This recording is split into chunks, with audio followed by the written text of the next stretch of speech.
Okay, I think we're live. Welcome everybody to another video. Today we are talking about how to overcome the fear of failing. Now, the fear of failing usually comes from a group of different things that have sort of cropped up that are giving you a level of anxiety.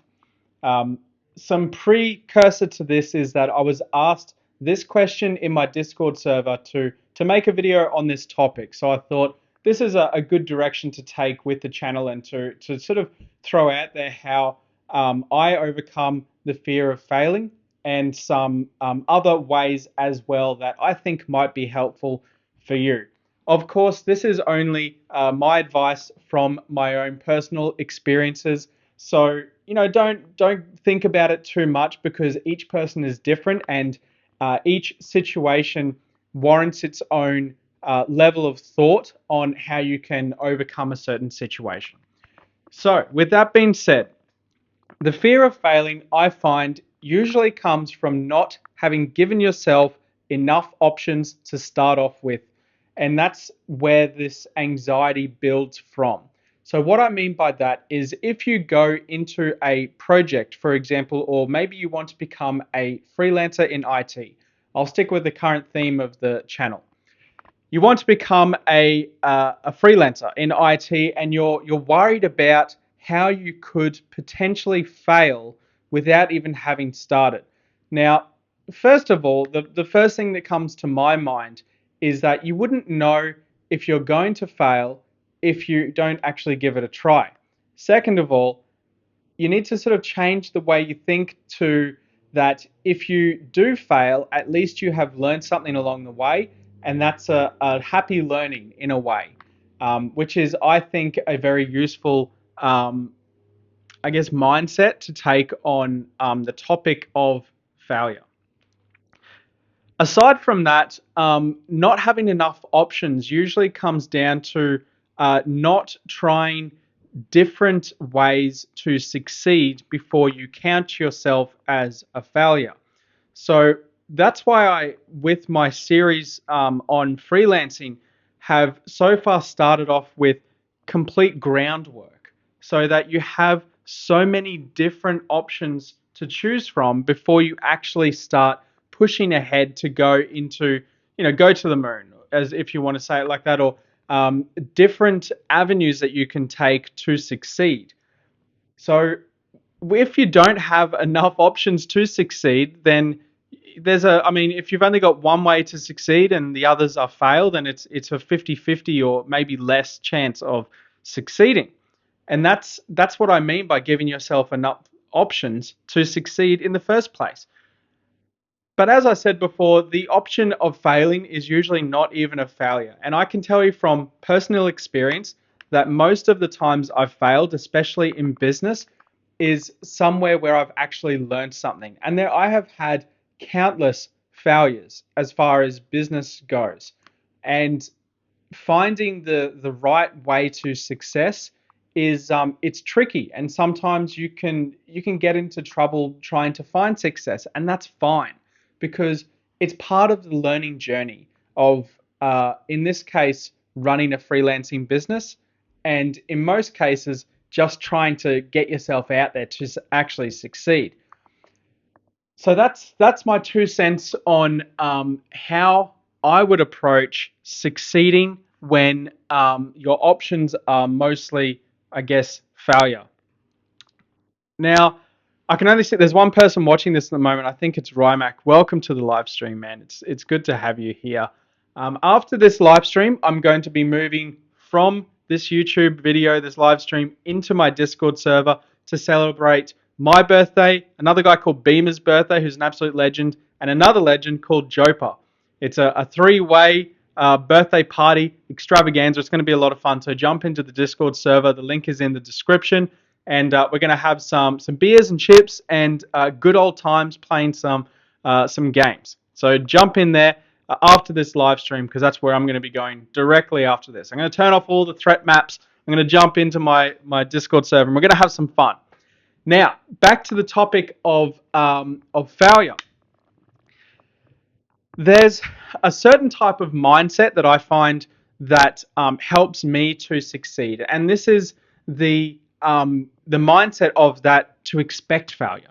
So usually going into something, I have a pretty negative thought process first. I'm like, okay, what are the chances that I'm going to fail at a particular topic? So I'll go in there and I'll look at all the options for failure and how those failures are actually learning opportunities. It's tricky to think like that, but that's how my process works. I look at something and go, that's not going to work, that's not going to work. This is not going to work, but it's going to be fun because I might actually learn something off the back of it. So then I sort of move into focusing on the learning of the failure and not so much the failure in itself. That's just a mindset trick for me, and I find it works because I expect failure and I expect a learning experience from the failure, and I'm not so worried about it when it actually comes around. And from there, it's kind of like a hidden success, which I think is pretty cool. I mean, I love finding success, especially in business, and it's not easy to find all the time. And having that sort of mindset of you're going to run into failure, absolutely, it's almost guaranteed to happen.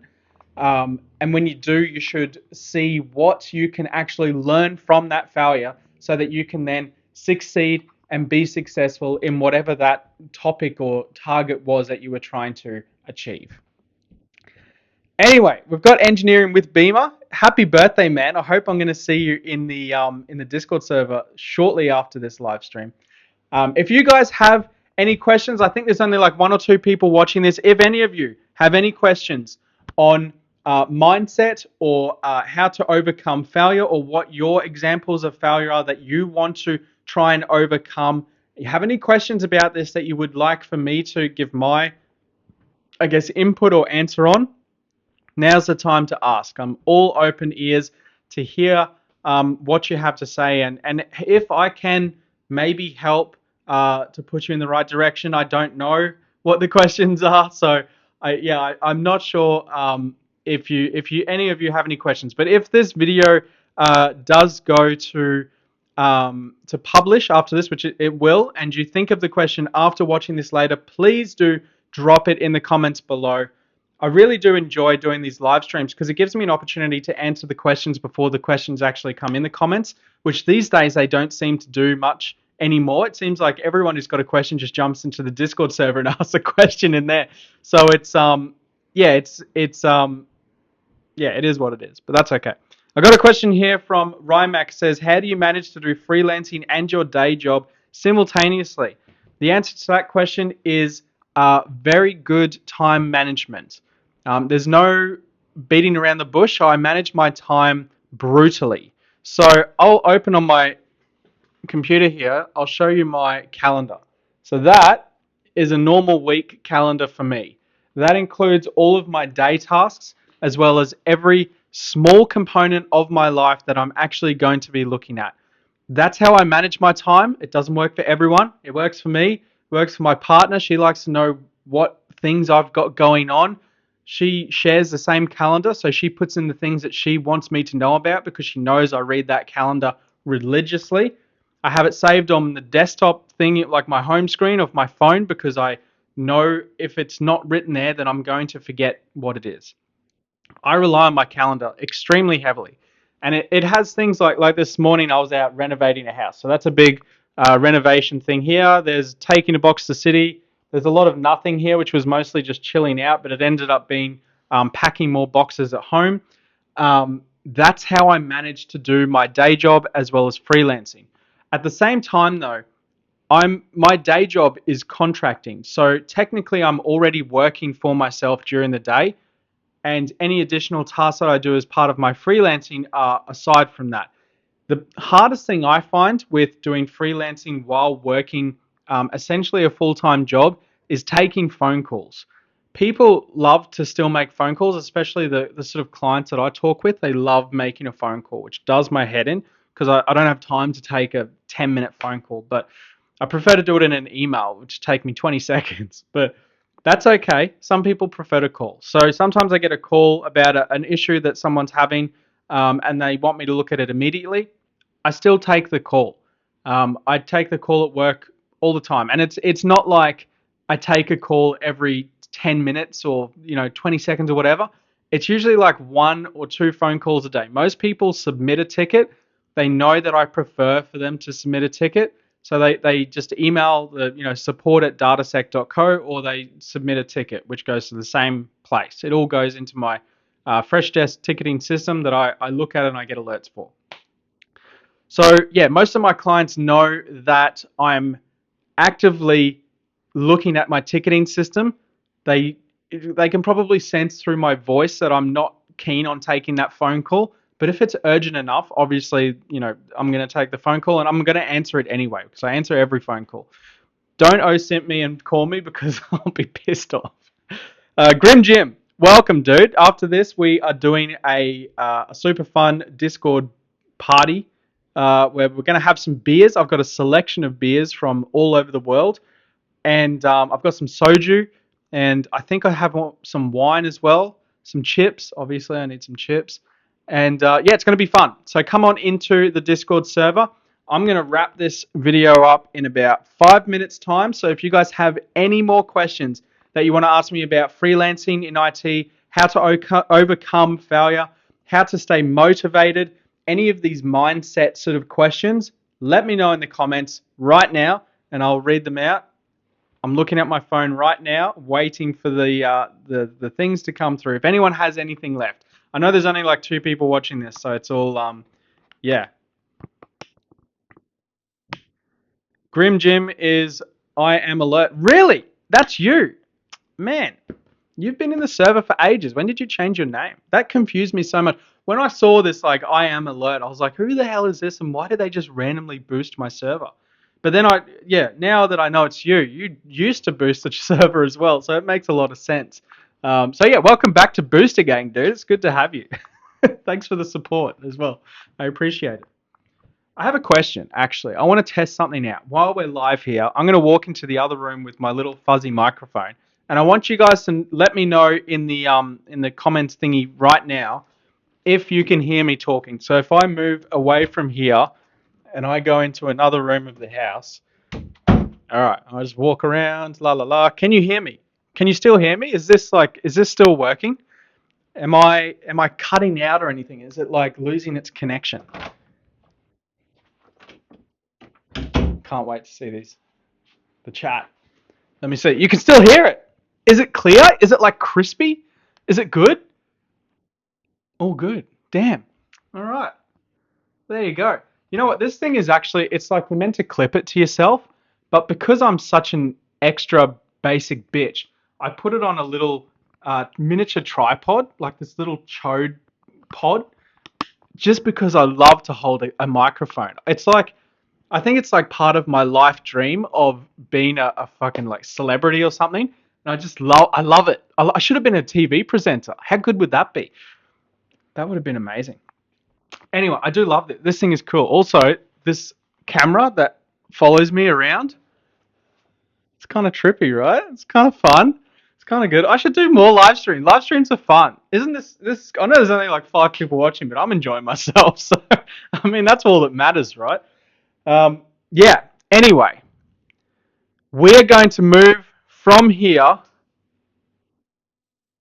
The cam moving by itself when you left was kind of creepy. Yeah, I mean, it's got a mind of its own. It's not AI. Well, it is a little bit AI driven, but it's meant to focus on your face and make that the center point. But maybe it doesn't move that far. Maybe it goes this way. There we go. Kind of cool, right? How far does it go? Is it going to follow me all the way? Yo, follow me. All right, look, I'm pushing this as far as I think I can take it. Let's go to Discord.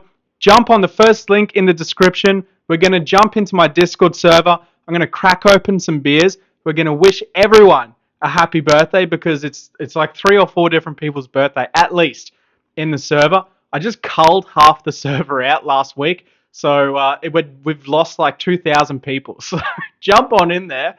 We're going to have a lot of fun. Get beers, get chips, get a drink, enjoy yourselves. We're going to have a lot of fun. I'll see you guys there. Thank you for watching, and I'll see you on tomorrow's video. Peace out.